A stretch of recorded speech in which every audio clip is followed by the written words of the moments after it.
بس یہ مضمون لازم ملزوم ہے، یہ مضمون لازم ملزوم ہے۔ اب حضرت موسیٰ کو دیکھیں، حضرت موسیٰ کی قوم نے جب یہ ان کو کہا کہ اذهب انت وربک فقاتلا وإنا ہاہنا قاعدون، کہ جا تو اور تیرا رب لڑتے پھرو، ہم تو یہیں بیٹھ رہیں گے، تو حضرت موسیٰ کو کون سی سروری نصیب ہو گئی، کون سی عزت عطا ہوئی؟ وہ تو 40 سال بعد میں بھی ان کے ساتھ بھٹکتے رہے۔ بس اس مضمون کو جماعت احمدیہ کو خوب ذہن نشین کر لینا چاہیے کہ یہاں قدم سے، ثبات قدم سے اول مراد میرے نزدیک، کیونکہ محمد رسول اللہ علیہ وسلم کی بات نہیں ہو رہی، وہ تو ثبات قدم کا ایک مجسمہ تھے، یہاں ان صحابہ کی بات زیادہ ہو رہی ہے جن میں سے بعض نے کمزوری دکھائی تھی، اور وہ مضمون چل رہا ہے۔ تو اس لیے اگر آپ کمزوری، عوام الناس کمزوری دکھائیں گے تو عوام کا اس دکھ میں شامل ہونا ضرور ہے۔ حضرت مسیح موعود علیہ السلام نے اپنی جماعت کے متعلق جو حسن ظن ظاہر فرمایا ہے وہ ان الفاظ میں ہے کہ میں ساری دنیا کو اپنی سچائی کے تحت اقدام دیکھتا ہوں، اپنی سچائی کے قدم کے نیچے تمام دنیا کو دیکھتا ہوں، جس کا مطلب یہ ہے کہ دنیا پر جو غلبہ ہے وہ سچائی کا غلبہ ہوگا، اور وہ محض ظاہری غلبہ نہیں ہوگا، ورنہ ظاہری غلبے کی کوئی بھی حقیقت نہیں۔ اور یہ غلبہ تب نصیب ہوگا اگر ساری جماعت کا قدم صدق پر ہو اور عامت الناس کا معیار تقویٰ کا بلند ہو۔ پھر آپ دیکھیں کہ کس قدر تیزی کے ساتھ اللہ تعالیٰ جماعت احمدیہ کو فتوحات عطا فرماتا ہے۔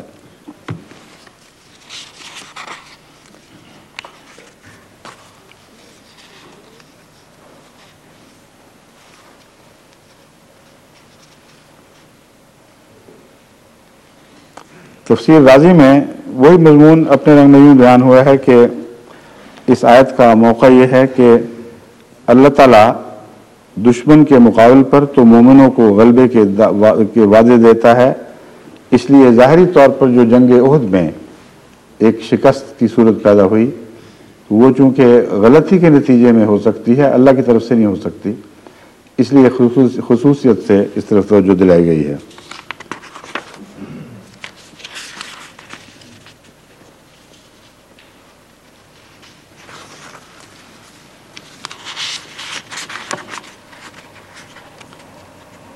علامہ محمد بن یوسف العیان نے تفسیر البحر المحیط میں بھی پہلی آیت کے ساتھ ان 3 دعاؤں کا تعلق باندھا ہے، جیسے کہ حضرت مسلم موعود نے اپنے نوٹس میں لکھا ہوا ہے۔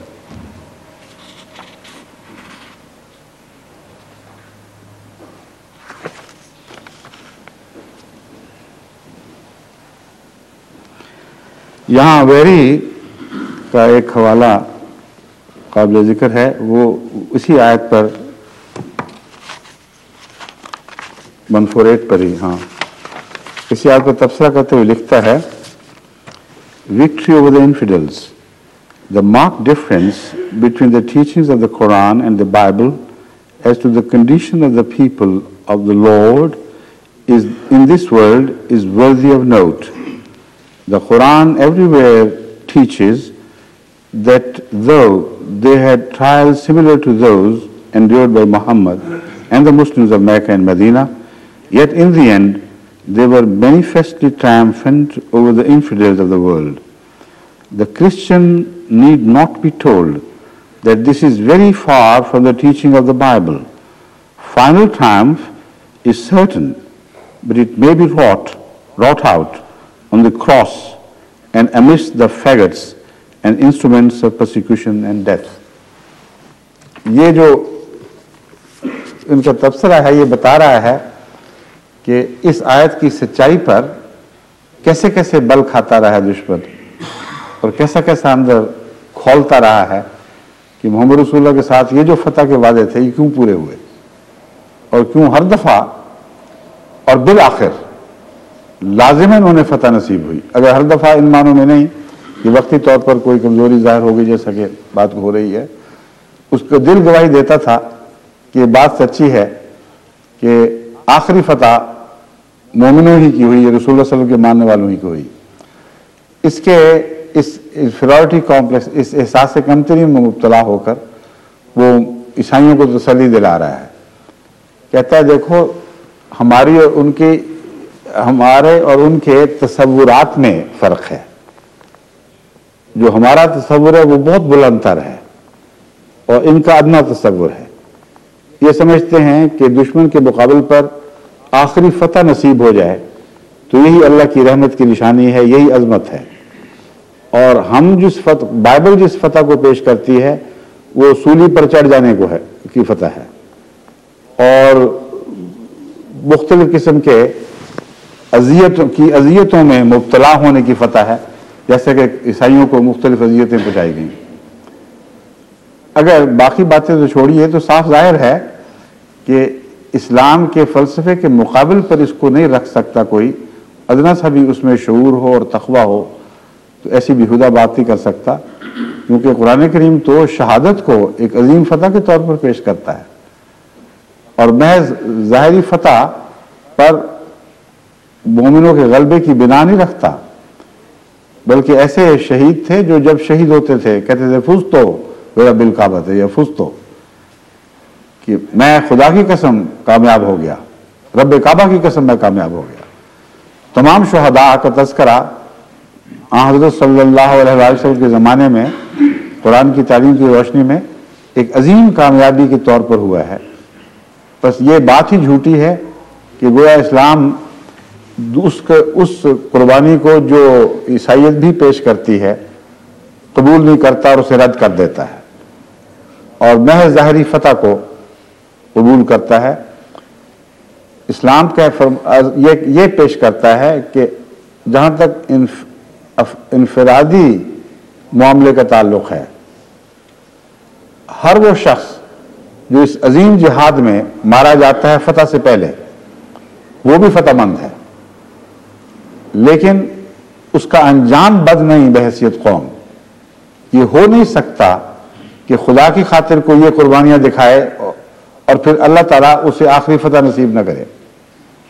یہ مضمون ہے جسے وہ یا سمجھتا نہیں ہے یا جان کے اس سے آنکھیں بند کرتا ہے، یا اس عذاب میں مبتلا ہو کر کہ محمد رسول اللہ کے ساتھ یہ وعدے سب سچے نکلے تو ہم عیسائیوں کو کیا منہ دکھائیں، کیا کہیں کہ ہمارا انجام کیا ہوا، سولی پہ چڑھ جانا. تو کہتے ہیں دراصل سولی پر چڑھنا ہی فتح تھی، اور یہ عیسائی نظریہ ہے جو قرآن کے مقابل پر ہے. اگر یہ فتح تھی تو حضرت مسیح کی وہ دعا کیا تھی کہ ایلی ایلی لما شبقتانی، اے خدا مجھے کیوں فتح دے رہا ہے، اٹھا لے اس فتح کو مجھ سے. اور وہ دعا کیا تھی کہ یہ پیالہ مجھ سے ٹال دے. یعنی خدا فتح کی طرف لے جا رہا تھا اور بتا رہا تھا کہ ہمارے نزدیک یہ فتح ہے، اور مسیح کہتے تھے خدا تیری خاطر میں عرض کرتا ہوں اے باپ، آسمانی باپ، مجھے فتح نہیں چاہیے، مجھے شکست دے دے اور فتح کو ٹال دے. تو ایسے جاہل لوگ ہیں، نہ ان کو قرآن کا پتہ، نہ اپنی کتاب کا پتہ، نہ اپنے امام کا پتہ کہ وہ کیا تھا اور کیا چاہتا تھا، لیکن غیظ و غضب میں گھلتے کھولتے ہوئے جہاں موقع ملے اسلام پر اعتراض ضرور کرتے ہیں.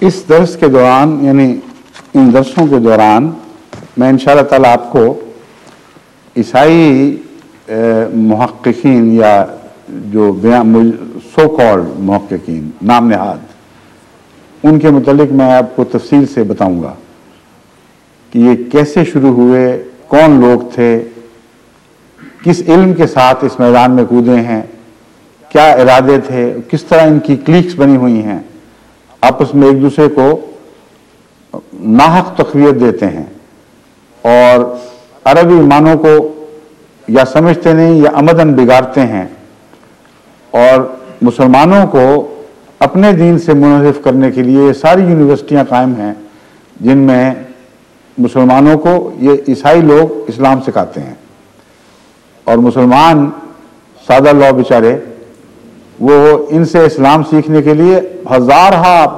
پاؤنڈ ہر سال خرچ کر کے اور ان پر قربان کر کے اپنا دین ان پر نچھاور کر رہے ہوتے ہیں. یہ ایک بہت دلچسپ لمبی کہانی ہے، اس سے پردہ اٹھنا چاہیے۔ اور میں نے پچھلی دفعہ مونٹگومری واٹ کے متعلق بتایا تھا کہ ان کا علمی آغاز کیسے شروع ہوا۔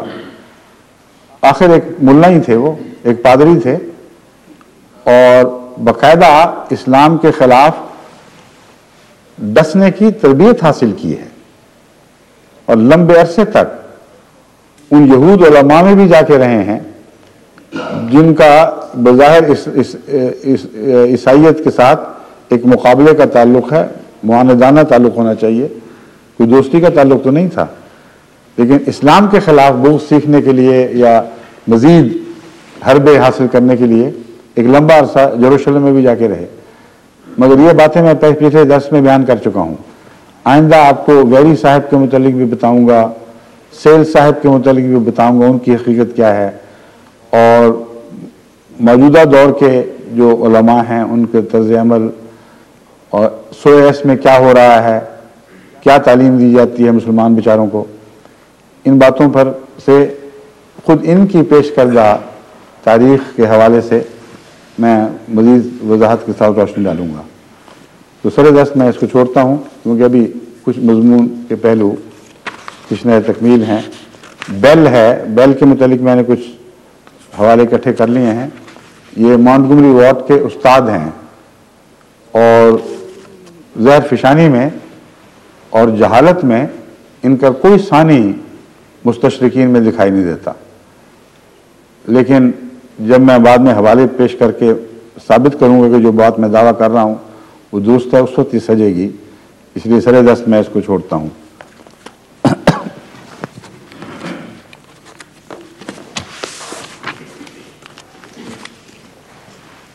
فَآتَاهُمُ اللَّهُ ثَوَابَ الدُّنْيَا وَحُسْنَ ثَوَابِ الْآخِرَةِ وَاللَّهُ يُحِبُّ الْمُحْسِنِينَ۔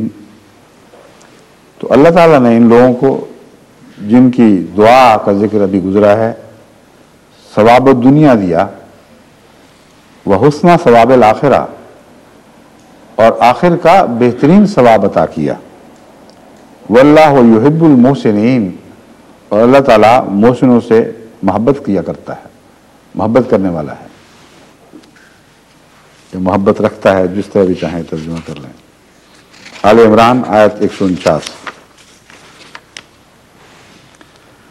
لفظ آسنا کا مطلب ہے کسی چیز کو اچھا کیا یا کسی چیز سے بھلائی کی، دونوں مضمون بنیادی ہیں، اور اس سے اسم فاعل بنا ہے المحسن، یعنی کسی سے بھلائی کرنے والا یا کسی کو اچھا بنانے والا۔ احسن الیہ و بہی کے معنی ہیں عمل حسنا و عطاہ الحسنۃ، کسی کے ساتھ اچھا سلوک کیا، نیز عطا بالحسن، یعنی نیکی کے ساتھ اس سے معاملہ کیا۔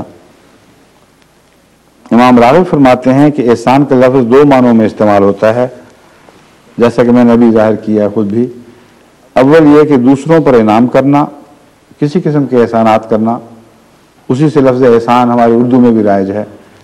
اور دوسرا آسنا الی فلان، اس نے فلاں پر انعام، دوسرا نہیں، دوسرا یہ کہ اپنے کاموں میں حسن پیدا کرنا، اور یہ حسن علم اور حسن عمل دونوں سے تعلق رکھتا ہے۔ بس محسنین کا مطلب یہ ہے کہ جہاں تک غیروں کا تعلق ہے وہ ان کے ساتھ حسن سلوک کرتے ہیں اور ان پر انعام کرتے ہیں، ان سے نرمی کا برتاؤ کرتے ہیں۔ جہاں تک اپنی ذات کا تعلق ہے وہ اپنے اعمال سنوارتے ہیں، اور یہ نرمی کا برعکس مضمون ہے۔ بس جیسے ظلم میں ایک حسن کا پہلو تھا، جیسے میں نے کل بیان کیا، یہاں اس حسن میں ایک ظلم کا پہلو بھی ہے۔ کوئی شخص جو اپنی ذات پر رحم کرنے والا ہو اور اپنی کمزوریوں سے پردہ پوشی کرنے والا ہو، وہ اپنے اعمال سنوار نہیں سکتا، وہ تو دن بہ دن بگڑتا ہی چلا جائے گا۔ پہلی جرأت یہ چاہیے کہ انسان اپنی کمزوری کو دیکھے اور شناخت کرے، اور پہلا ظلم نفس پر وہ ہوتا ہے جب انسان کہتا ہے ہاں میں برا ہوں، اور پھر اس ظلم کے بعد ایک ظلموں کا سلسلہ جاری ہو جاتا ہے۔ اس غرض سے پہچاننا ہے کہ ڈھٹائی نہ آئے، اس غرض سے کمزوری کو پہچاننا ہے کہ اس کو دور کرنا ہے۔ تو سب دنیا جانتی ہے کہ ایک کمزوری کو دور کرنے کے لیے کتنی محنت درکار ہوتی ہے۔ بعض دفعہ کمزوری انسانی ذات کے ساتھ پیوستہ ہو کر اس کا حصہ بن چکی ہوتی ہے، اور اسے اکھیڑ کر باہر نکالنا بڑا ظلم چاہتا ہے۔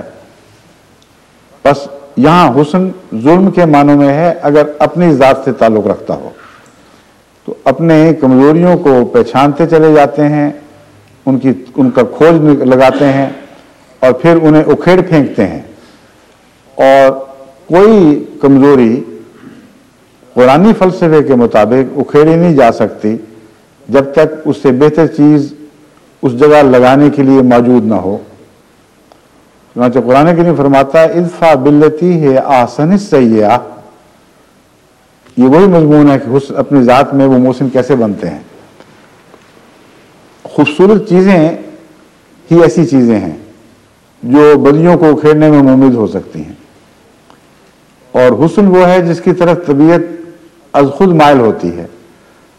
بس فرمایا کہ تم اپنی ذات کو حسین بنا ہی نہیں سکتے جب تک کہ پہلے بدیوں کو اکھیڑنے کے لیے کسی حسن کے گرویدہ نہ ہو۔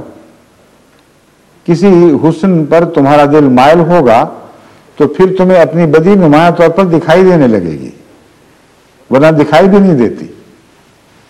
پھر تم اس حسن کی مدد سے اپنی بدی کو اکھاڑ کر پھینک دو گے اور اس کی جگہ خوبصورت چیز لگا دو گے۔ اب ایک غریب کے گھر ٹاٹ بچھا ہو اور قالین میسر نہ ہو تو پاگل ہوگا کہ ٹاٹ کو اٹھا کے باہر پھینک دے؟ اس کو خیال بھی نہیں آئے گا، کوئی کہے کہ میاں گندا ٹاٹ ہے پھینکو وغیرہ، جو آپ نے گھر جاؤ، ہمیں یہی بہت ہے۔ لیکن اگر قالین مل جائے خوبصورت سا تو اس نے اس کا سر تو نہیں پھیرا ہوا کہ اس ٹاٹ کو گھر میں رکھے۔ بس قرآن کریم نے یہ گہرا نقطہ بیان فرمایا ہے بدیوں کو دور کرنے کا کہ پہلے ایک حسن پر نظر رکھو، وہ اگر تمہارے قلب کو واقعتاً گرویدہ کر لے، تمہیں سچا عاشق بنا لے، پھر بدیاں دور کرنا کوئی معمولی بات ہو جائے گی۔ بس آسن کا مضمون یہاں یہ ہے کہ وہ لوگ جو اللہ تعالیٰ سے اس کے حسن کو مستعار لیتے ہیں، اس کی خوبیوں پر نظر رکھتے ہیں، اس کے عاشق ہوتے چلے جاتے ہیں ان کے، اور ایک ایک خوبی کے مقابل پر جب ایک بدی اپنے اندر پاتے ہیں تو چونکہ وہ خوبی اور وہ بدی بیک وقت انسانی ذات میں اکٹھے نہیں ہو سکتے، اس لیے وہ اس بدی کو اس حسن کی طاقت سے دھکیل کے باہر پھینک دیتے ہیں۔ اور جب یہ لوگ کرتے ہیں وہ محسن ہیں۔ واللہ یحب المحسنین، وہ لوگ خواہ کسی بھی منزل تک پہنچے ہوں، ضروری نہیں ہے کہ وہ آخری منزل تک پہنچ چکے ہوں، کیونکہ اس سفر کی آخری منزل ہے ہی کوئی نہیں۔ احسان کا مضمون تو جاری و ساری مضمون ہے، پیش نظر ہے آئینہ دائم نقاب میں والی بات ہے، اور وہ جو میں نے پہلے اس مضمون میں ایک دفعہ بیان کیا تھا کہ اب دیکھیے ٹھہرتی ہے جا کر نظر کہاں، تو جہاں اللہ کے حسن سے مستعار لینا ہو، اس کی نقل اتارنی ہو، وہاں آخری منزل ہے ہی کوئی نہیں۔ تو جو لوگ بھی مریں گے وہ اپنے منزل سے پہلے مر جائیں گے، وہ اس مضمون میں کمال حاصل نہیں کر سکتے۔ تو محسنین سے مراد یہ نہیں ہے کہ جنہوں نے حسن تام حاصل کر لیا ہو، محسنین سے مراد یہ ہے کہ وہ ہمیشہ اپنے آپ کو حسین تر بنانے کی جد و جہد میں زندگی گزار رہے ہوں۔ بس جس لمحہ بھی ان پر موت آئے گی خدا کے نزدیک وہ محسن کہلائیں گے۔ اب دیکھیے اس آیت کا کتنا گہرا تعلق گزشتہ آیت سے ہے اور ان الزامات کو کیسے رد کرتی ہے جو جنگ احد میں مومنوں پر کیے گئے تھے۔ بعض کچھ سے کمزوریاں سرزد ہوئیں، لیکن ان کی دل کی کیفیتیں وہی تھیں جو اللہ تعالیٰ اس آیت میں بیان فرما رہا ہے۔ بس ان دعاؤں کے ساتھ انہوں نے ان کمزوریوں کو دور فرمایا، اور بعض قلبی کیفیات ایسی ہوں گی جن کا بیان ہمیں نظر نہیں آتا، مگر جب اللہ تعالیٰ فرماتا ہے کہ ان کو معاف فرما دیا تو اللہ تعالیٰ بغیر کسی قلبی درد کے یوں ہی تو معاف نہیں فرماتا، مستر کی دعا قبول کرتا ہے۔ اور مضطر وہ ہوتا ہے جو مجبور اور بے اختیار ہو۔ بس معلوم ہوتا ہے کہ وہ قدم جن کی بھی اکھڑے ہیں ایسی حالت میں اکھڑے ہیں کہ وہ بے اختیار اور مجبور تھے، اور دعائیں کرتے تھے خدا سے کہ انہیں طاقت نصیب ہو، ان کی یہ کمزوریاں دور ہوں۔ بس اللہ تعالیٰ ان اعتراف جرم کرنے والوں کو، جن کا بظاہر یہی نظر آتا ہے ہم نے یہ کیا اپنے اوپر، ہم نے یہ ظلم کیا، ہم نے یہ ظلم کیا، ہمیں تو معاف فرما دے، بغیر جرم کے تو معافی نہیں مانگا کرتا کوئی۔ جنہوں نے جرم نہیں کیا تھا وہ بھی معافیاں مانگ رہے تھے۔ یہ وہ دعا ہے جو انبیاء کی اور ان کے ساتھیوں کی مشترکہ دعا ہے، ہمیشہ سے یہی ان کا اسلوب رہا ہے، ہمیشہ ایسی دعائیں کرتے آئے ہیں۔ تو اس دعا کے نتیجے میں اللہ تعالیٰ انہیں محسن قرار دیتا ہے، یعنی وہ لوگ جو اپنے آپ کو بدترین کہہ رہے ہیں ان کو اللہ محسن کہہ رہا ہے۔ تو محسن بننے کا راز سکھا دیا گیا۔ محسن وہ نہیں ہوا کرتا جو اپنے آپ کو خوبصورت بنا کر دکھائے، محسن وہ ہوا کرتا ہے جو اپنی کمزوریوں پر نظر رکھے اور احتیاطاً اپنی بعض کیفیتوں کو کمزوریاں ہی سمجھے۔ بعض دفعہ احتیاطاً کہا جاتا ہے، بعض دفعہ اس لیے کہ در حقیقت وہ اندرونی کیفیات جن کو آج ہم کمزوری نہیں سمجھ رہے، کل ایسی کیفیت میں داخل ہو سکتے ہیں کہ انہیں کمزوریاں سمجھنے لگیں، کیونکہ آج کے ماحول میں اور آج کے شعور میں بعض باتیں ہمیں کمزوریاں دکھائی نہیں دیتی۔ مثلا گندے ماحول میں پلنے والے لوگ ہیں، گندے معاشروں میں پلنے والے لوگ ہیں، ان کو جب ماں باپ سمجھاتے ہیں تو وہ پلٹ کے کہتے ہیں کہ کیا بات کر رہے ہو، یہ تو کوئی کمزوری نہیں، ٹھیک ٹھاک ہے، بالکل اچھی بات ہے۔ تو وہ ان کا حسن ہوتا، ان کو حسن نہیں عطا ہو سکتا، وہ محسن بن ہی نہیں سکتے۔ بس کمزوریوں کی پہچان ان کو بعد میں ہو بھی جاتی ہے۔ ایسے لوگ ہیں جو پھر میں عملاً جانتا ہوں جن سے کمزوریاں سرزد ہوئیں اور بعد میں بڑے گریہ وزاری سے خط لکھتے ہیں کہ ہمیں نظر نہیں آیا، ہم اندھے ہو گئے، ہم سے غلطی ہو گئی، ہمیں معاف کیا جائے، جماعت میں پھر داخل کیا جائے، اور اسی قسم کی مضمون۔ تو یہ کیفیتیں بدلتی رہتی ہیں۔ بس ہر انسان کا کمزوری کا احساس اس کے شعور کی لطافت سے تعلق رکھتا ہے۔ جوں جوں معیار بلند ہوگا، جوں جوں شعور لطیف ہوگا، جوں جوں ذوق لطیف ہوگا، وہ چیزیں جو پہلے حسن دکھائی دیتی تھیں وہ بدیاں دکھائی دینے لگیں گی۔ بس اس لحاظ سے یہ آیت ہمارے لیے بہت ہی اہمیت رکھتی ہے کہ ان لوگوں میں جو دعائیں کرتے تھے ایسے بھی شامل تھے جن سے کوئی غلطیاں سرزد نہیں ہوئی تھیں، اور کسی جاہل کا یہ کہنا کہ یہ اعتراف ہے اس بات کا کہ سارے انبیاء گناہ گار تھے، یہ بالکل ایک جہالت کی بات ہے، اس میں محض ایک ظالم کی بڑھ ہے، اس کے زیادہ اس سے کوئی حقیقت نہیں ہے۔ اتنے لطیف اور اعلیٰ مضامین اس آیت میں بیان ہوئے ہیں، اگر کسی کو دکھائی دیتا تو عاشق ہو جاتا۔ اندھے نے کیا عشق کرنا ہے؟ اندھا تو اپنے تعصب سے سنی سنائی بات کو مانتا ہے، اور یہ وہ لوگ ہیں جو سنی سنائی نفرتوں کو اپنے دلوں میں پال رہے ہیں۔ بس اس آیت کا مطلب یہ ہے کہ وہ لوگ مسلسل ایک ایسی جدوجہد میں مشغول ہیں کہ کمزوریاں ان کو ایک کے بعد دوسری دکھائی دیتی چلی جا رہی ہیں، اور وہ محسن ہونے سے ہٹتے ہی نہیں کبھی۔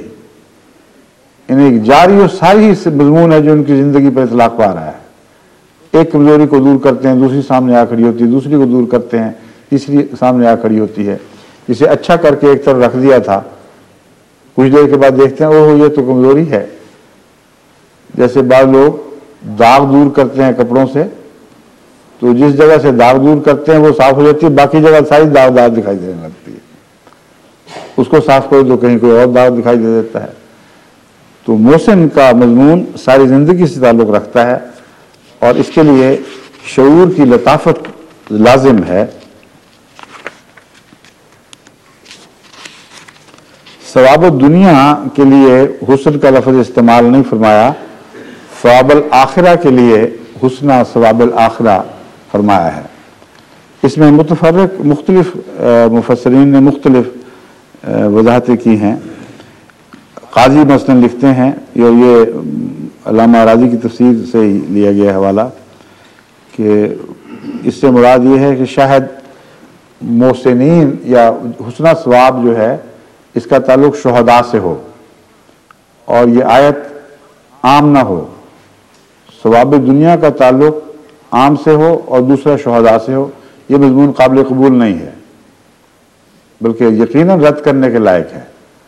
وجہ یہ ہے کہ جو دوسرے تھے شہید نہیں ہوئے اور غازی بنے، ان کا کیا قصور تھا کہ ان کو صرف دنیا کا ثواب دیا جائے اور حسنہ ثواب الآخرہ سے وہ محروم کیے جائیں. بس اس میں دراصل لامتناہی ترقیات کی طرف اشارہ ہے کہ ان کی ہر جزا آگے حسین تر ہوتی چلی جائے گی. حسنہ ثواب الآخرہ سے مراد یہ ہے، جیسے اس آیت میں حضرت صلی اللہ علیہ وسلم کو مخاطب کر کے فرمایا گیا ہے کہ وَلَلْآخِرَةُ خَيْرٌ لَكَ مِنَ الْأُولَىٰ. جب آخرت پہلی سے بہتر ہوگی تو اس کے مقابل پر اسے حسین تر قرار دیا جائے گا.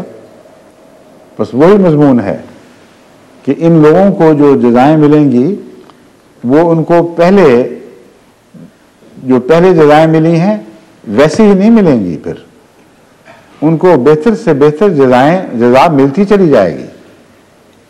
اس رنگ میں اس مضمون کو سمجھیں تو دیکھیے محسنین کے مضمون کے ساتھ کس طرح انطباق پاتا ہے، اس پر کس طرح صادق آتا ہے.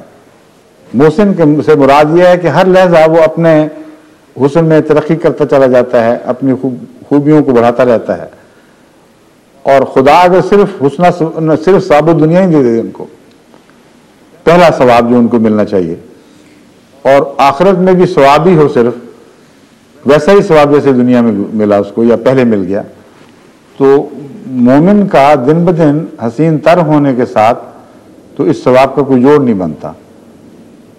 یہ تو تبھی بنے گا اگر جس طرح مومن حسین سے حسین تر ہو رہا ہے، اللہ تعالیٰ ثواب کو بھی حسین سے حسین تر بناتا چلا جا رہا ہے.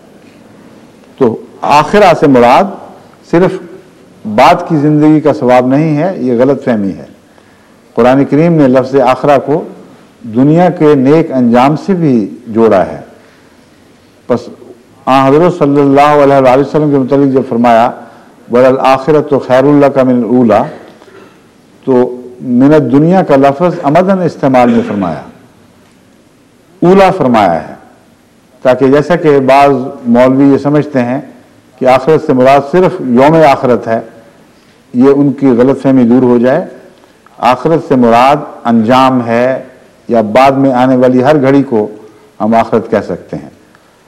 بس جس طرح اس آیت کا مطلب یہ ہے کہ اے محمد تیرا ہر لمحہ پہلے لمحے سے بہتر ہوتا چلا جائے گا، اور یہ ہمارا وعدہ ہے. اسی طرح حسنہ ثواب الآخرہ سے مراد یہ ہوگی کہ وہ بڑے بندے جو میری خاطر دن بدن بہتر سے بہتر ہو رہے ہیں، ان سے میرا وعدہ یہ ہے کہ ان کی ہر گھڑی آئندہ سے پچھلے سے بہتر ہوگی.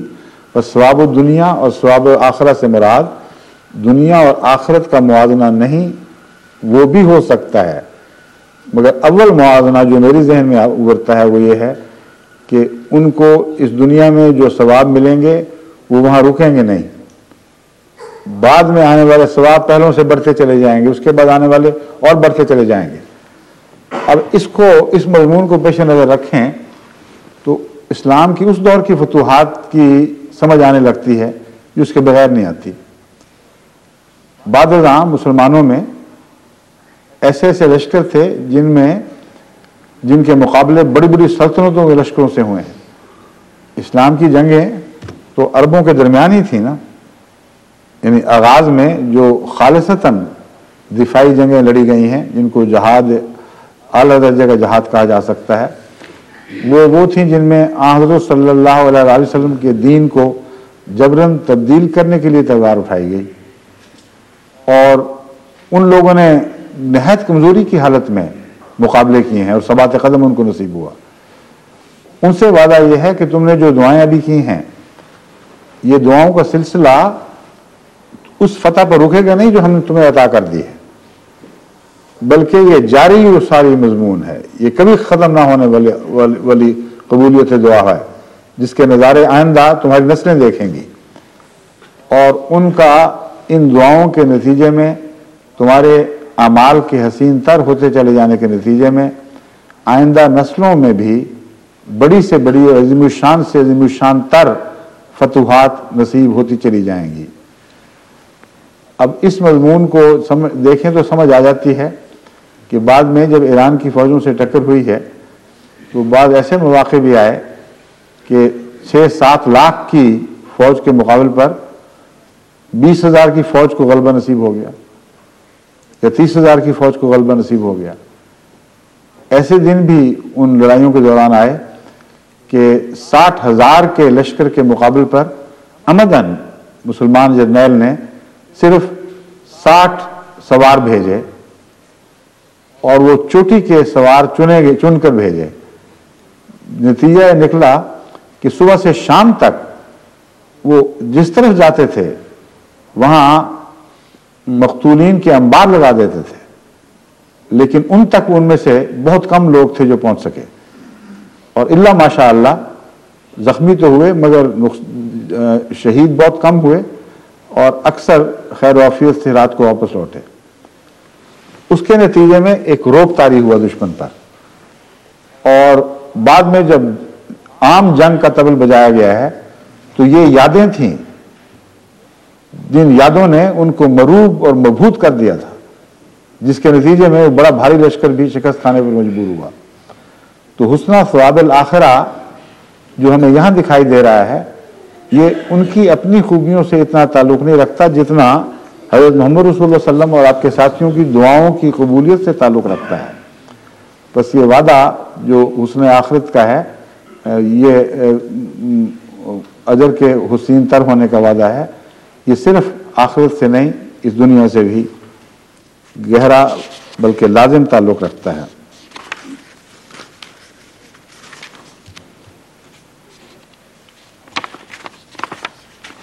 بعض مفسرین نے اس کو اس طرف جوڑا ہے کہ مَن یرید ثواب الدنیا نوتہ منہا ومن یرید ثواب الآخرت نوتہ منہا۔ یہ بالکل بے محل بات ہے، اس کا کوئی تعلق نہیں ہے۔ اس آیت کے حوالے سے وہ یہ بیان کرنا چاہتے ہیں کہ وہ چند تیر انداز جن کو درے پر مقرر فرمایا گیا تھا کہ وہ کسی قیمت پہ بھی درے کو نہ چھوڑیں، انہوں نے ثواب الدنیا کی خاطر، یعنی لالچ اور حرص میں کہ مال غنیمت لوٹا جا رہا ہے، دوڑ کر جلدی کر کے نافرمانی کرتے ہوئے اس مال میں حصہ لے لیا، تو ان کو ثواب الدنیا کیا بتایا گیا کہ انہوں نے دنیا چاہی، ان کو دنیا مل گئی، اور باقی جو لوگ تھے ان کو ثواب آخرت کا حسن ثواب الآخرہ ملے گا۔ یہ بالکل غلط بات ہے۔ وہ لوگ انہوں نے اگر کچھ مال حاصل کیا تو اسے ثواب کے تابع قرار دینا ہی بے وقوفی ہے۔ اگر بے وقوفی سخت لفظ ہے تو سادگی کہہ دیں گے، لیکن اس کا ثواب سے کوئی تعلق نہیں ہے، وہ مضمون ہی الگ ہے اور یہ مضمون ہی الگ ہے۔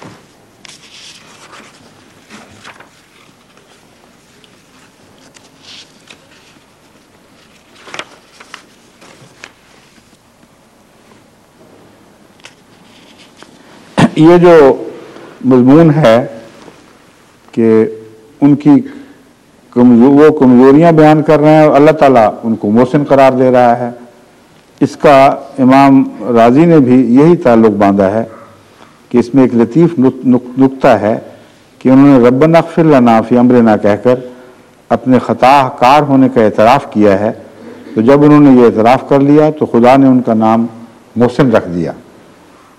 بس اعتراف، کمزوریوں کے اعتراف سے انسان گناہ گار ثابت نہیں ہوتا، بلکہ محسن بننے کے لیے اس رستے سے گزرنا پڑتا ہے، اور یہی وہ رستہ ہے جو تکبر کے برعکس ہے، اور جس رستے سے لوگ جنت میں داخل ہوں گے یہ چھوٹا ہونے کا رستہ ہے۔ حضرت مسیح نے بھی کہا تھا، اور غیری کو شاید مسیح کے کلمات یاد نہیں رہے، کہ ایسے لوگ جو متکبر ہوں، دولت مند ہوں، وہ جب تک اونٹ سوئی کے ناکے سے نہ گزر جائے وہ جنت میں داخل نہیں ہو سکتے۔ بس کون ہے جو اعتراف گناہ کے بغیر جنت میں داخل ہو سکتا ہے؟ کیونکہ یہی وہ آخری عز ہے اور انکساری ہے جس کے نتیجے میں آدمی محسن قرار پاتا ہے۔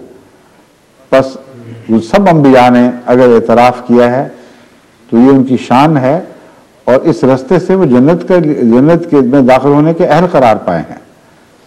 ورنہ باقی سارے جو سمجھتے ہیں کہ ہم گناہ گار ہی نہیں ہیں، ان کا معاملہ تو اللہ سے ہے۔ اللہ بہتر جانتا ہے کہ وہ تکبر کی راہ سے ایسا کیا گیا یا کسی اور وجہ سے، مگر جہاں تک حضرت مسیح کا تعلق ہے، ویری کا یہ کہنا کہ مسیح نے اعتراف گناہ نہیں کیا ایک جھوٹا الزام ہے، ایسا واضح جھوٹ ہے جو کھل کر اس پر بولا گیا جس کو وہ خدا کا بیٹا اور اپنا آقا کہتا ہے۔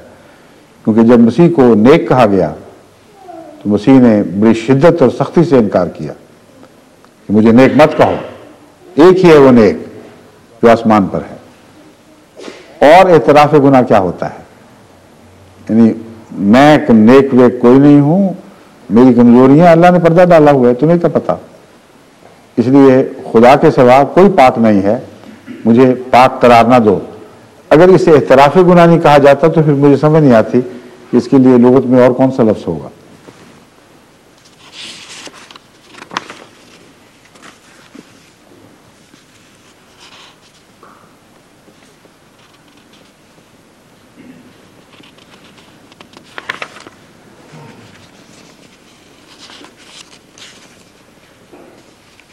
باقی سب جو تفاسیر میں مختلف باتیں ہیں وہ عام مضامین ہیں جن کا کوئی خاص ایسا مرتبہ نہیں کہ انہیں بیان کیا جائے۔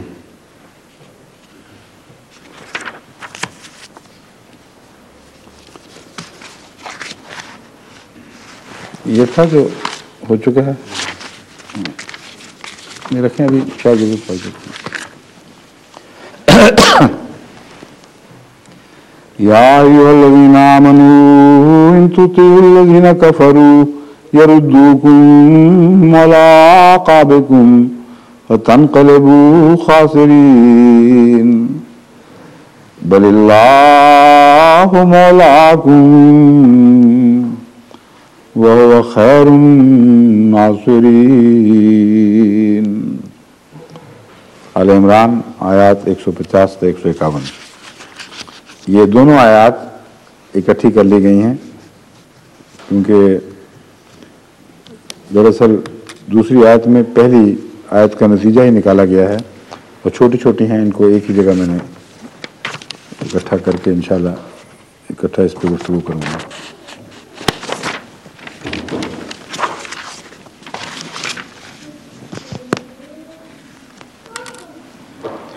اس میں ایک لفظ آیا ہے ردا یردوکم علی اعقابکم، پہلے ترجمہ تو کر لوں، میں غالباً ترجمہ کرنا بھول گیا تھا۔ اے وہ لوگوں جو ایمان لائے ہو، اگر تم ان لوگوں کی پیروی کرو گے جنہوں نے کفر کیا ہے، تمہیں وہ اپنے ایڑیوں کے بل لوٹا دیں گے، فتنقلبوا خاسرین، تو تم نقصان اٹھانے والوں میں سے ہو جاؤ گے۔ بل اللہ مولاکم، دیکھو اللہ تمہارا مولا ہے۔ سچ بات یہی ہے، بل اس لیے آتا ہے کہ تم ہر دوسرے خیال کو رد کر دو، اس میں کوئی حقیقت نہیں۔ اگر حقیقت ہے تو اس بات میں ہے کہ تمہارا مولا اللہ ہے اور اس کے سوا کوئی مولا نہیں۔ وہو خیر الناصرین، اور وہ بہترین مدد کرنے والا ہے، یعنی اس کی ہر مدد فتح پر منتج ہوتی ہے۔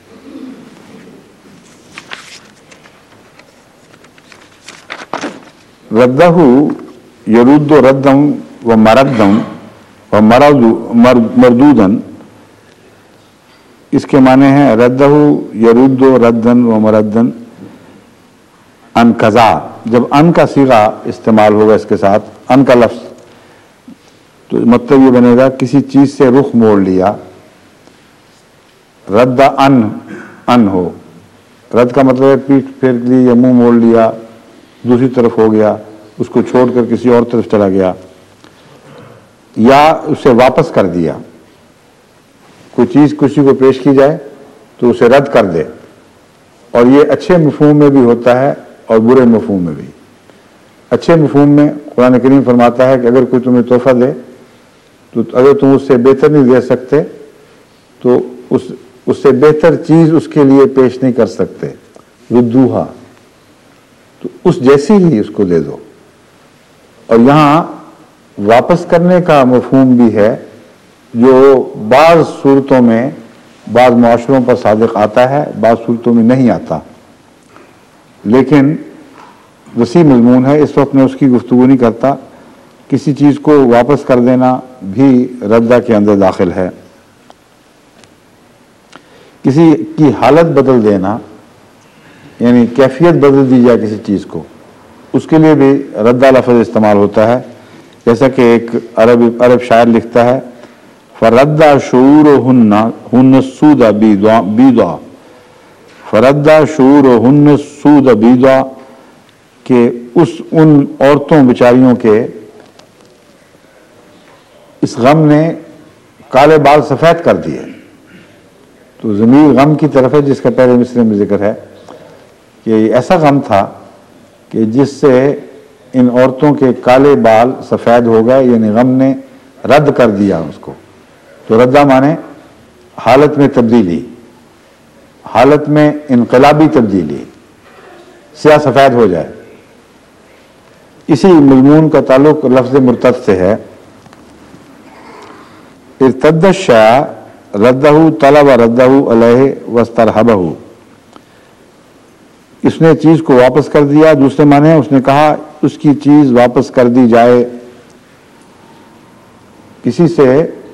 کسی کو دے کر کوئی چیز مانگی جائے تو اس کے لیے بھی لفظ ارتدہ استعمال ہوتا ہے, یعنی میرا دین مجھے واپس کر دو. چنانچہ ایک جاہل عرب بیچارہ رسول اللہ صلی اللہ علیہ وسلم کی خدمت میں حاضر ہوا اور مسلمان ہو گیا. تو جاتے جاتے کہنے لگا آخر پہ کہ میں نے فیصلہ کر لیا, میرا واپس کر دو دین. وہ کہ رسول اللہ صلی اللہ علیہ وسلم نے قبضے میں رکھا ہوا تھا اور کہتا کہ بس ہو گئی, مجھے واپس چاہیے. تو آپ نے رخصت کیا کہ تمہیں کوئی جبر نہیں, تو اپنا دین لے کے نکلو یہاں سے. تو ارتدہ کا معنی اسی طرح کسی چیز کو دے کر واپس لے لینا بھی ہے. ارتدہ علی اثرہ او عن طریقہ رجع وارتد عن دینہ رجع وجادہ. ہادہ ہوگا, جادہ الہاد ہوتا ہے, ہادہ یہ نہیں آنے کے, وہ نقطہ جیم کا خامخواہ بنا ہوا نیچے. ارتدہ علی اثرۃ او عن طریقہ کا مطلب ہے وہ اپنے سابقہ رستے سے واپس آ گیا, اپنے سابقہ رستے سے واپس آ گیا. یہ کچھ عجیب و غریب سا مفہوم ابھر رہا ہے. ارتدہ عن دینہ سے مراد ہے وہ اپنے سابقہ دین سے منحرف ہو گیا. یہ دونوں ترجمے بعض ڈکشنریوں نے اس طرح کیے ہوئے ہیں, مگر امام راضی نے یا امام راغب نے اس مضمون کو بڑے واضح طور پر یوں بیان فرمایا ہے کہ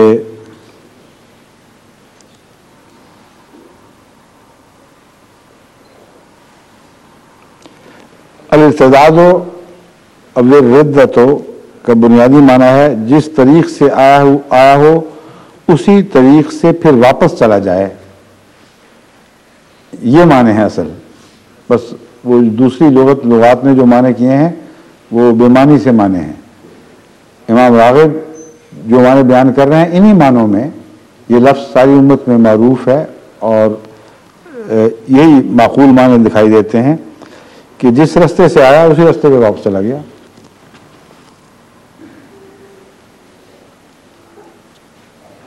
اور سابقہ, مگر اس کا تعلق دراصل کفر کی حالت میں لوٹنے کی طرف سے قائم ہو چکا ہے. اگرچہ کسی طرف سے بھی واپس آئے اس کو ارتدہ کہا جا سکتا ہے, کسی طرف بھی واپس آئے اور کسی طرف سے آئے, مگر اگر کفر کی طرف لوٹے جو پہلی حالت تھی تو اصطلاحاً یہ لفظ اس کے لیے استعمال ہوتا ہے.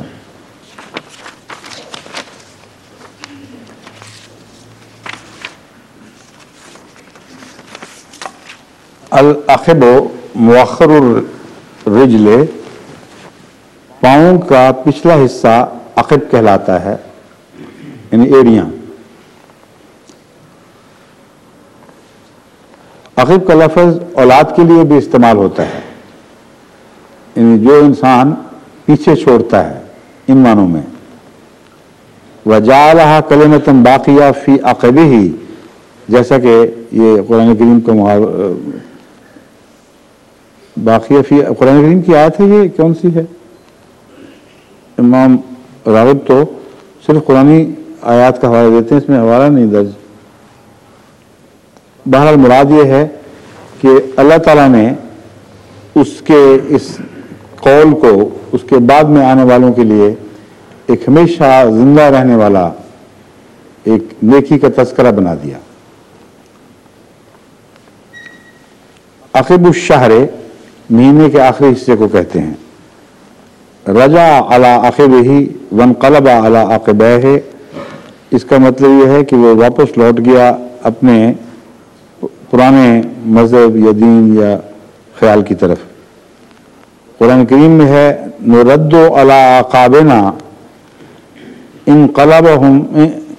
انقلبتم علی اعقابکم، جیسا کہ وہ آیت جس میں حضرت محمد رسول اللہ علیہ وسلم کی امکانی شہادت کا ذکر ہے، اس کے آخر پہ ہی فرمایا گیا انقلبتم علی اعقابکم، اگر ایسا ہو تو کیا تم اپنی ایڑیوں کے بل پھر جاؤ گے. اور عقوبت کا لفظ بھی اسی سے نکلا ہے، پکڑ کا. اور مراد یہ ہوتی ہے کہ اگر تم کوئی جرم کرو گے تو اس کے پیچھے پیچھے لازماً اس کے نتیجے میں آنا ہے. جو تم قدموں کے نشان پیچھے چھوڑتے جاتے ہو، یہ تمہارے اپنے قدموں کے آثار ہیں، اور بعض ایسے آثار ہیں جو تمہاری پیروی کریں گے، تمہارے پیچھے لگ جائیں گے. بس یہ نہ سمجھو کہ تم ان کو پیچھے چھوڑ آئے ہو، بلکہ وہ تمہیں آ لیں گے، اور وہ اس کو اس سزا کے معنوں میں عقوبت کا لفظ استعمال ہوتا ہے. مولا الولاء والسوالی والمتوالی، یا متوالی ہے شاید یہاں. الولاء والتوالی، توالی تھا. ولا اور توالی دونوں کا معنی یہ ہے کہ ایسا اتصال کہ اس کے درمیان میں غیر باقی نہ رہے.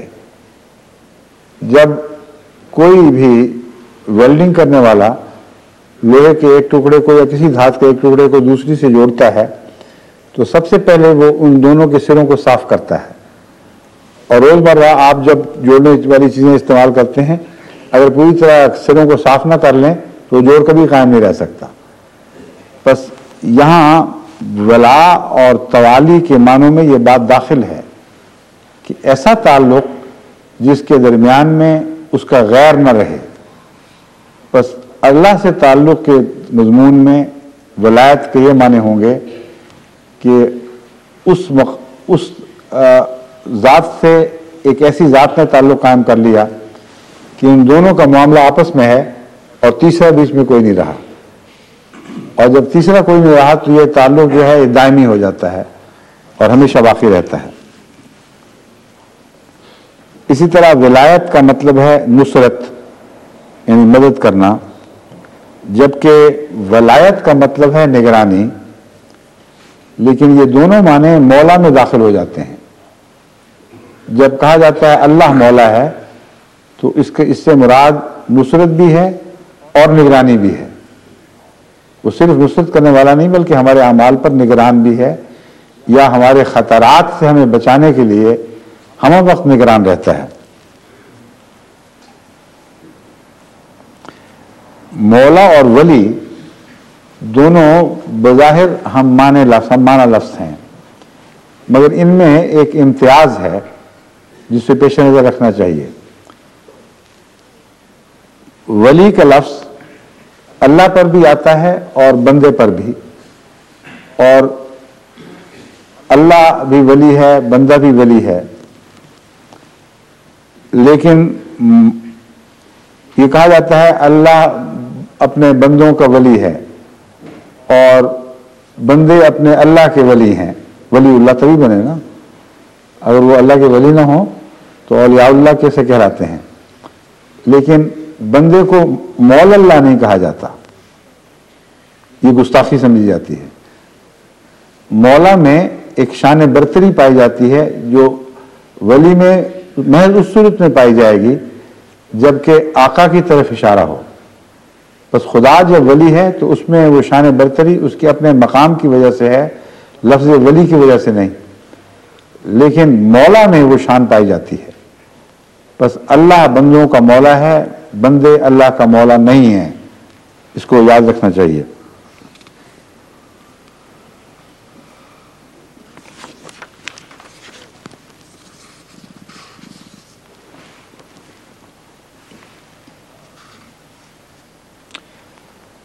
تولا کا لفظ دو معنی رکھتا ہے. اگر اس کے ساتھ صلہ آ جائے ان کا، تولا ان ہو، تو اس کا مطلب ہوتا ہے اس سے پھر گیا. اور بعض دفعہ بغیر صلہ کے بھی لفظ تولا استعمال ہو جاتا ہے، مگر معنی اس کے اندر یہ مفہوم داخل سمجھا جاتا ہے. لیکن اگر اس مفہوم کا ذکر نہ ہو یا داخل نہ سمجھا جائے تو پھر تولا کا مطلب ہوتا ہے کسی چیز کا مالک بن گیا، اس پر قابض ہو گیا. اذا تولا فی الارض، جب وہ زمین کا مالک بن جاتا ہے تو اس میں فساد کرتا ہے. وہاں ان کے معنی نہیں ہیں بلکہ مالک بننے کے ہیں. ان معنوں میں ہی جب ہم کہتے ہیں من یتول اللہ، تو یہاں مالک کے معنی نہیں بلکہ دوست اور ولی کے معنی ہوتے ہیں. بس یہ دو معنی ان کے وسیلے کے بغیر ہوں گے. جب اللہ تعالیٰ سے اعراض کرتے ہیں تو کہا جاتا ہے فَإِن تَوَلَّوْا فَإِنَّ اللَّهَ عَلِيمٌ بِالْمُفْسِدِينَ. یہاں ان کا معنی داخل ہے، اس میں ضروری نہیں کہ ظاہر ہو. بس مضمون کو سمجھنے کے لیے سیاق و سباق اور موقع دیکھنا پڑتا ہے، اور جب اس کا ایک معنی کرتے ہیں، ذہن میں جماتے ہیں، تو اس کے ساتھ ہی وہ صیغہ جو وہ لفظ جس کے شامل ہونے سے وہ معنی پیدا ہوتا ہے وہ خود بخود ذہن میں ابھرتا ہے. بس تولا کا معنی دوست بننا اور مالک ہونا بھی ہے، اور تولا کا معنی منہ پھیرنا اور پیٹھ پھیر کر دوسری طرف چلے جانا بھی ہے. لیکن موقع اور محل کے مطابق یہ فیصلہ ہوگا. مولا آزاد غلام کو بھی کہتے ہیں. یعنی آزاد غلام سے مراد ہے ایسا غلام جسے آزاد کر دیا گیا ہو. اور حلیف کے معنوں میں، چچا بھائی بہنوں کے معنوں میں، ہمسائے کے معنوں میں بھی لفظ مولا کا استعمال ہوا ہے.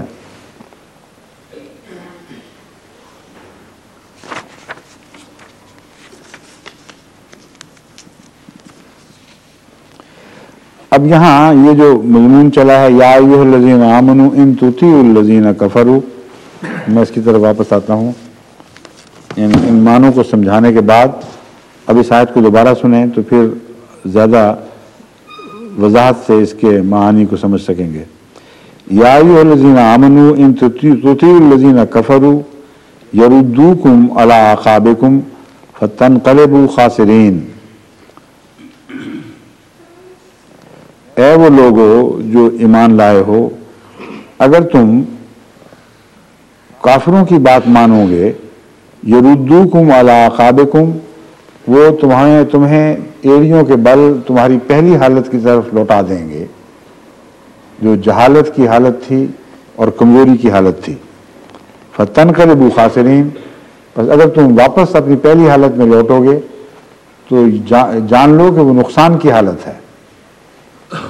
اب اس بات کا ایک ثبوت تو ظاہر و باہر ہے کہ مسلمان جو جہالت کی رسموں سے آزاد ہو کر اسلام کے نور میں داخل ہوئے ہیں، ان سب کی کیفیت یہ تھی کہ جیسے اگر کفر کا نام دوبارہ لیا جائے تو یہ لگتا تھا جیسے وہ آگ میں ڈال دیے جائیں گے. اور یہی وہ مضمون ہے جسے حضرت صلی اللہ علیہ وسلم نے مختلف صورتوں میں بیان فرمایا ہے بس ہر مسلمان کا دل اس بات پر پہلے ہی گواہ تھا کہ ہم جس بد حالت سے نکل کے آئے ہیں اس حالت کی طرف لوٹنا ظلم اور خود اپنا نقصان اٹھانا ہے. بس جماعت احمدیہ کی صداقت کا بھی ایک یہ ثبوت ہے، اور ہر احمدی کی صورت میں وہ ثبوت زندہ دنیا میں پھر رہا ہے. کسی احمدی کو لاکھ حوالے توڑ مروڑ کر پیش کرو کہ نہیں تم غلط سمجھ رہے ہو، مسیح موعود نے یہ کہا تھا، خلیفہ فلاں نے یہ لکھا تھا، اس کا یہ مطلب نکلتا ہے. اس کے اندر ایک احمدیت کی سچائی ایسی بسی ہے، ایسی رہ چکی ہے کہ وہ اس خیال کو دھکا دیتی ہے کہ تم جتنی مرضی چلاکیاں کر لو، مجھے پتا ہے کہ میں نے کس چیز کو قبول کیا ہے. وہ سیدھا پاک صاف حق ہے، اس میں کوئی رخنہ نہیں ہے، اس میں روشنی ہے، اس میں کوئی اندھیرا نہیں ہے. بس اگر اسے کہا جائے کہ واپس آؤ تو اس کو یوں لگے گا جیسے آگ کی طرف بلایا جا رہا ہے یا روشنی سے اندھیروں کی طرف کھینچا جا رہا ہے. تو وہ سارے مومن گواہ تھے اس بات کے جن کو مخاطب کیا جا رہا ہے، اور ایک فوری ایسا تجربہ ان کو حاصل ہو چکا تھا جس کے بعد ان کے اس تجربے کو مزید تقویت ملتی تھی، جو زندگی بھر کا تجربہ تھا کہ اسلام میں آ کر ہمیں امن نصیب ہوا اور ہمیں وہ زندگی عطا ہوئی جو اندھیروں کے مقابل پر روشن زندگی ہے. وہ اس طرح کہ اس شکست، جس کی شکست کا ذکر ملتا ہے، اس کے دو پہلو ہیں. ایک پہلو تو وہ ہے کہ بعض ایسے صحابہ جن کو اس درے پر معمور فرمایا گیا تھا، جس کا ذکر بارہا میں پہلے کر چکا ہوں، ان کی میں سے بعض کی نادانی کی وجہ سے، بات نہ سمجھنے کے نتیجے میں، یا اللہ بہتر جانتا ہے کہ کسی واضح غلطی کے نتیجے میں انہوں نے اس درے کو چھوڑ دیا. اس کے نتیجے میں مسلمانوں پر ایک ظاہری طور پر وبال ٹوٹا. قرآن کریم کی آیت بتا رہی ہے کہ اس غلطی کے باوجود تمہیں پھر بھی نقصان نہیں پہنچتا اگر تم دشمن کی بات نہ مانتے. جو اصل نقصان پہنچا ہے وہ دشمن کے بیک وقت سامنے اور پیچھے سے حملے کے نتیجے میں نہیں پہنچا، بلکہ جب دشمن نے یہ اعلان شروع کیا کہ محمد رسول اللہ کو ہم نے مار دیا ہے، پھر پاؤں اکھڑے ہیں. کیونکہ رسول اللہ صلی اللہ علیہ وسلم سے ایسا عشق تھا کہ بعض مبہوت ہو گئے تھے، ان کی عقلیں ماری گئی تھی، وہ اس میدان میں کھڑے نہیں رہ سکتے تھے. وہ کہتے اگر رسول اللہ صلی اللہ علیہ وسلم نہیں ہے تو ہم کچھ نہیں سمجھ آتی. اس انتہائی درد کی کیفیت میں ان کی عقلیں معاف ہو گئی تھیں، اور اگر یہ نہ ہوتا تو اللہ تعالیٰ کبھی ان کو معاف نہ کرتا. کیونکہ محمد رسول اللہ سے بے وفائی اتنا بڑا جرم ہے کہ میں تصور بھی نہیں کر سکتا کہ ادھر بے وفائیاں کرو ادھر معافیاں مل رہی ہوں. بس محمد رسول اللہ سے بے وفائی نہیں تھی، محمد رسول اللہ صلی اللہ علیہ وسلم کے وصال کا اچانک ان کے شہید ہونے کا غم اتنا شدید تھا کہ عقلیں ماری گئی تھیں. اس وجہ سے خدا نے معاف فرمایا ہے. تو قرآن کریم میں یہ آیت بتا رہی ہے کہ تم دیکھو بھی تازہ تم سے واقعہ گزر چکا ہے، کافروں کی بات مانی تھی تو یہ نقصان ہوا ہے، ورنہ آگے سے لڑتے، پیچھے سے حملہ آور ہوتے، دائیں سے آتے بائیں سے آتے.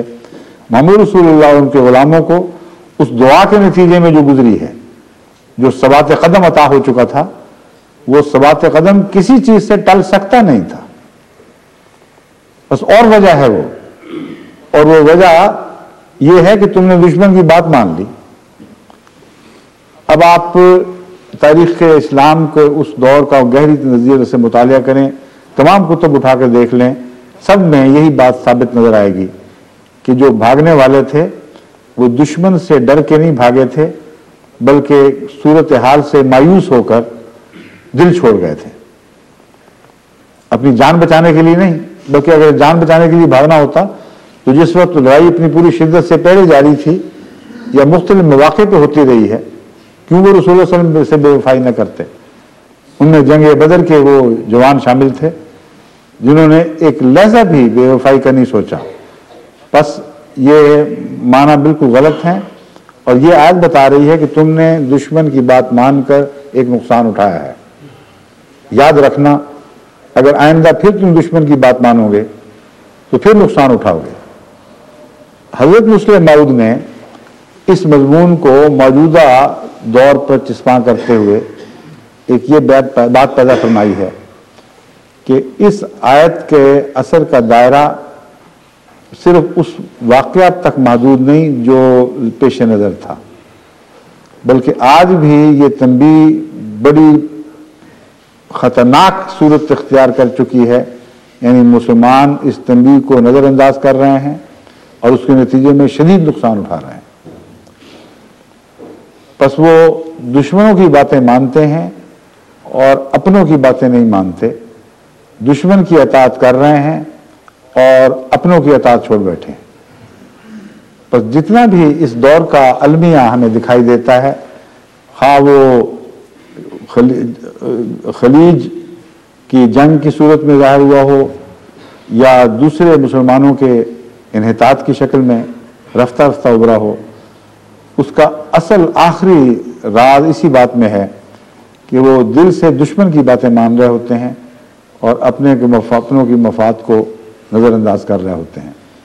پر جتنی مسلمان طاقتیں آج ہمیں دکھائی دے رہی ہیں، ان میں سے بہت سے ایسے ہیں جو اس وجہ سے کمزور اور بیکار ہو چکے ہیں، کچھ ایسے بھی ہیں جو بظاہر سر اٹھاتے ہوئے دکھائی دیتے ہیں، لیکن بعضوں کا سر اٹھانا بھی دشمن کی انگیخت کے نتیجے میں ہوتا ہے اور وہ نہیں جانتے کہ ہم کیا کر رہے ہیں۔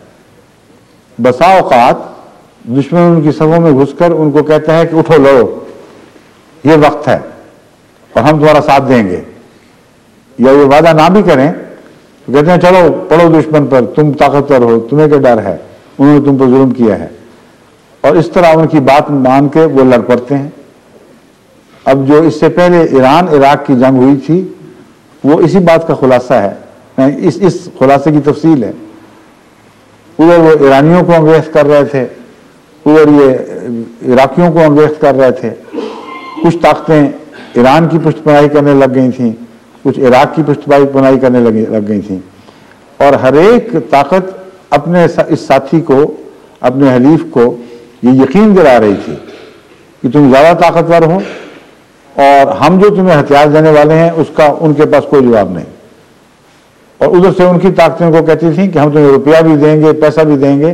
سعودی عرب جو روپیہ خرچ کر رہا تھا عراق پر، وہ سارا امریکہ کی انگیخت پہ کر رہا تھا، اور ایران جو ہتھیار حاصل کر رہا تھا، وہ عجیب بات ہے کہ ادھر سے روس سے بھی، چین سے بھی اور یہود سے بھی، اور وہ جو اسکینڈل واٹر گیٹ اسکینڈل کے طور پر نکلی ہے، وہ اس نے یہی راز کھولا کہ بہت سے یہودی تھے جو اسلام کے اولین دشمن، لیکن اس جنگ میں ایرانیوں کی مدد کر رہے تھے اور بہت سا پیسہ انہوں نے اس میں کمایا جسے امریکہ کے مفاد میں دوسری جگہ خرچ کیا۔ تو یہ بہت ہی لمبا المیہ ہے جس کی تاریخ پڑھتے ہوئے انسان ایک ناقابل بیان تکلیف محسوس کرتا ہے، مگر اس آیت پہ عمل نہ کرنے کا پھل ہے۔ قرآن کریم بتا چکا ہے ان کے منہ جو دشمنی ظاہر کرتے ہیں اس سے بہت زیادہ ان کے اندر باتیں چھپی ہوئی ہیں، زہرآلود دل ہیں، یہ جو پھونکے مارتے ہیں اس کے پیچھے زہر کی کچلیاں ہیں جو بھری پڑی ہیں۔ اگر تم ان کے تابع چلو گے، ان کی باتیں مان لو گے تو تمہارا نقصان ہی نقصان ہے، مگر مجال ہے جو اس بات کو سن لیں۔ ساری تاریخ گواہ ہے اس بات کی کہ اس طرح مسلمانوں نے نقصان اٹھائے، مگر پھر اسی سوراخ سے ڈسے جاتے ہیں جس سوراخ سے بارہا ڈسے گئے، اور اسلامی سلطنتوں کی شان و شوکت مٹ گئی۔ اب یہ اس آیت کا اطلاق آپ اسلامی تاریخ پر کر کے دیکھیں، اس وقت نہیں ہے تفسیر میں جانے کا، مگر تمام اسلامی تاریخ میں جب ترقی کے بعد تنزل کی داستان شروع ہوتی ہے، اس موقع اس مقام پر جہاں یہ موڑ ہے، وہاں آپ کو غیر کی بات ماننے کا جرم ان لوگوں کو متہم کرتا دکھائی دے گا جنہوں نے اپنی ترقی کو زوال کی طرف موڑ دیا۔ اور یہ جو میں بات کہہ رہا ہوں یہ تاریخ پر نظر رکھ کے کہہ رہا ہوں، تمام اسلامی تاریخ میں یہ بات صادق آتی ہے کہ کہ دشمن کی بات مان کر انہوں نے اپنے فائدے کو اپنے نقصان میں بدل دیا۔ بس قرآن کریم نے اس موقع پر یہ نصیحت فرمائی، اور کیسی برحق نصیحت فرمائی کہ یا ایھا الذین آمنوا اطیعوا الذین یا ایھا الذین آمنوا ان تطیعوا الذین کفروا یردوکم علی اعقابکم فتنقلبوا خاسرین، تم اپنی پہلی جہالت کی حالتوں کی طرف لوٹ جاؤ گے اور تمہیں یقیناً نقصان پہنچے گا۔ وقت ہے نا، اب اس ضمن میں دیگر مفسرین کے حوالوں میں دیکھتے ہیں، کوئی قابل ذکر بات ہو تو میں آپ کے سامنے رکھتا ہوں۔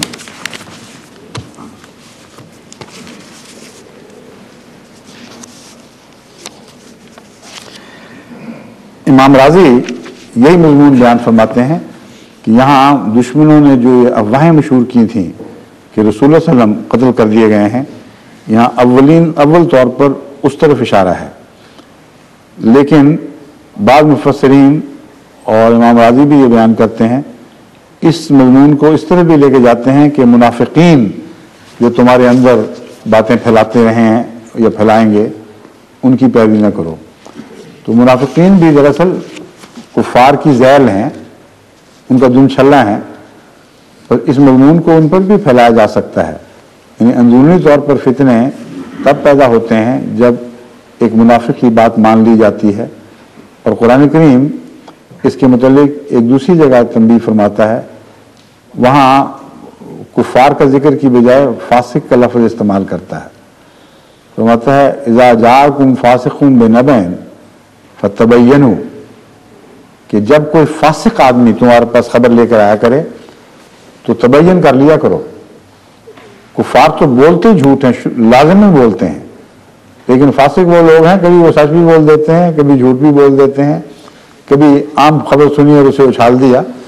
لیکن تنبیہ یہ فرمائی ہے کہ کفار سے تو کی بات ماننے کا تو سوال ہی نہیں ہے۔ وہاں لفظ اطاعت استعمال فرمایا ہے، اور بات ماننا اور اطاعت یہ دو چیزیں ہیں جو ایک دوسرے کے بعد آتی ہیں، لیکن جہاں فاسق کا ذکر ہے وہاں یہ ہے کہ اطاعت تو تم نے کرنی نہیں، تمہیں پتہ یہ کیسے لوگ ہیں، لیکن یہ دیکھ لینا کہ تم ان کی پھیلائی ہوئی افواہوں میں نہ آ جانا۔ اب سوال یہاں یہ اٹھتا ہے کہ مومنوں کے لیے کافروں کی اطاعت کا مضمون کیوں باندھا؟ پھر کیا کافروں کا فسق و فجور اور ان کا جھوٹ مومنوں پر ظاہر نہیں ہے؟ اس لیے اس بات پر مزید غور کی ضرورت ہے، اور میں یہ سمجھتا ہوں کہ یہاں ایسی باتیں مراد ہیں جو عمداً دھوکہ دینے کی خاطر قابل قبول بنا کر پیش کی جاتی ہیں، اور فاسق والے مضمون میں بے احتیاطی کے ساتھ جو بات سنی وہ آگے اچھال دی، وہ مراد ہے۔ اور قرآن کریم کا سیاق و سباق یہی بتاتا ہے کہ وہ موقع ایسا ہے، کسی سے کوئی بات سنی کہ یہ ہو گیا، جلدی سے فوراً وہ بات دوسری تک پہنچا دی۔ اور اس مضمون کو قرآن کریم نے بہت ہی خوبصورتی کے ساتھ ایسے محاورے میں استعمال کیا ہے جو یہ لگتا ہے کہ ایک ڈرامائی انداز میں تصویر پیش کر رہا ہے۔ فرماتا ہے تم ایسے لوگ ہیں کہ جو بات سنتے ہیں، لیکن یہ نہیں کہا کہ کانوں سے سنتے ہیں اور بغیر غور کے زبان سے ادا کر دیتے ہیں، یہ فرمایا ہے زبانوں سے بات لیتے ہیں، زبانوں پر بات لیتے ہیں اور زبانوں سے اچھال دیتے ہیں۔ اس قدر خوبصورت یہ تصویر ہے کہ انسان اشش کر اٹھتا ہے۔ کانوں سے بات سن کے اچھالنا اور بات ہے، اس میں پھر دماغ کا رستہ بیچ میں پڑتا ہے، مگر بعض جو حالات افواہ پھیلانے کا اتنا شوق رکھتے ہیں کہ وہ زبانوں سے زبانوں پر اچھالی جا رہی ہے، اور یہ وہ مضمون ہے جس کا فاسق سے تعلق ہے۔ اگر وہ زبانوں سے زبانوں پر اچھالی جا رہی ہے تو مطلب ہے وہاں اس موقع پر کسی سوچی سمجھی سازش کا ذکر نہیں ہے، کوئی واقعہ ہوا ہے اور اتفاقاً تمہارے علم میں آیا، بغیر غور بغیر فکر کے اس کو آگے اچھال دیا۔ پھر فرماتا ہے اللہ تعالیٰ کہ ایسے موقع پر مناسب یہی تھا کہ جو اہل علم ہیں، جو غور کرنے کی صلاحیت رکھتے ہیں، جو استنباط کی صلاحیت رکھتے ہیں ان تک بات پہنچاتے ہیں۔ بس جماعت احمدیہ کے لیے بھی اس میں بڑا بھاری سبق ہے۔ بعض دفعہ فتنے ضروری نہیں کہ سازش کے نتیجے میں باہر سے لا کر پھیلائے جائیں۔ یہ عادت اگر کسی قوم میں ہو جائے کہ جانتے ہوئے کہ یہ لوگ بد کردار سے ہیں، بے معنی سے، بے حقیقت سے لوگ ہیں، جھوٹ بولنے کی عادت ہے، ان کی باتیں سنیں اور آگے اچھال دیں، تو ایسی قوم فتنوں کا ضرور شکار ہو جاتی ہے۔ بس یاد رکھو کہ جب بھی کوئی بات سنو اسے اگر خود نہیں سمجھ سکتے تو صاحب فکر لوگوں تک پہنچاؤ جنہیں استنباط کی طاقت ہے، وہ اس کو پرکھیں گے اور بتائیں گے کہ نہیں یہ بات یوں ہو ہی نہیں سکتی۔ یہ جو اطاعت والا مضمون ہے اس کی مثالیں وہی ہیں جو ابھی میں نے آپ کے سامنے رکھی ہیں کہ یہ دشمن وہ ہیں جو ایسی بات پیش کرتے ہیں کہ جس کے نتیجے میں عملاً تم ان کے مطیع بن جاتے ہو، اگرچہ سمجھ نہیں بھی رہے ہوتے کہ ہم مطیع ہو گئے ہیں۔ بس اطاعت سے یہ مراد نہیں ہے کہ انہوں نے ابو سفیان کی بات سنی تو لبیک کہتے ہوئے اس کی طرف دوڑ پڑے، ہرگز یہ مراد نہیں ہے۔ مراد یہ ہے کہ انہوں نے نپی تلی بات جان کر ایسی پھیلائی جس کے نتیجے میں تمہیں نقصان پہنچے، اور تم نے جو عمل دکھایا ایسا تھا گویا کہ ان کی اطاعت میں آ گئے۔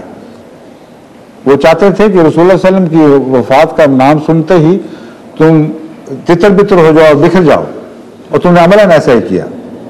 بس یہ ہے اطاعت سے مراد۔ اب کہتے ہیں کہ وقت ہو گیا ہے، اس لیے کیونکہ 1 منٹ رہ گیا، آدھا بھی۔ اچھا، السلام علیکم ورحمۃ اللہ وبرکاتہ، باقی انشاءاللہ کل